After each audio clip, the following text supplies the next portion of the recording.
The Pharisees and Sadducees approached, and as a test asked him to show them a sign from heaven. He answered them, "When evening comes, you say, 'It will be good weather,'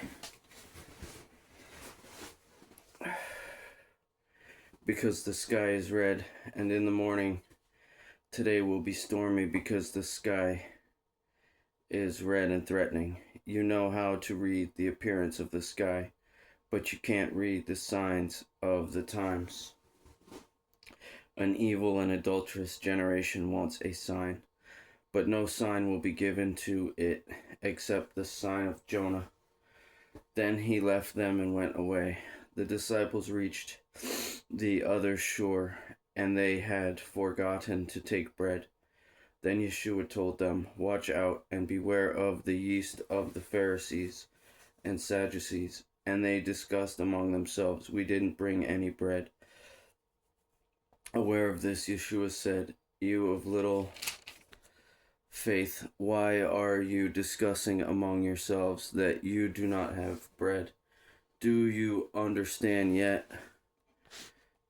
Don't you understand yet? Don't you remember the 5 loaves for the 5,000 and how many baskets you collected? Or the 7 loaves for the 4,000 and how many large baskets you collected?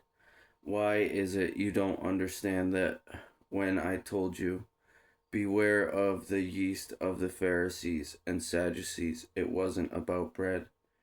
Then they understood that he did not tell them to beware of the yeast in bread, but of the teaching of the Pharisees and Sadducees. When Yeshua came to the region of Caesarea Philippi, he asked his disciples, "Who do people say that the Son of Man is?"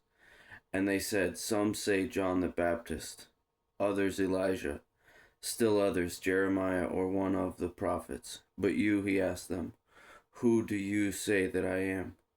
Simon Peter answered, "You are the Messiah, the Son of the living God."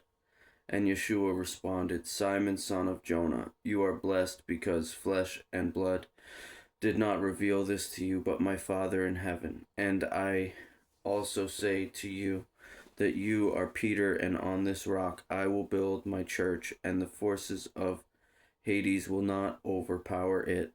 I will give you the keys of the kingdom of heaven, and whatever you bind on earth is already bound in heaven, and whatever you loose on earth is already loosed in heaven."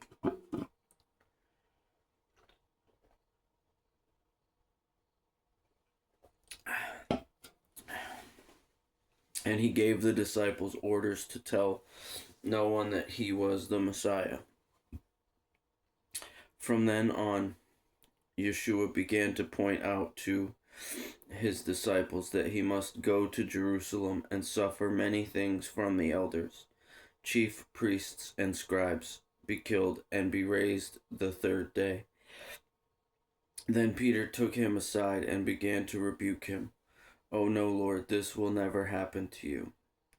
But he turned and told Peter, "Get behind me, Satan.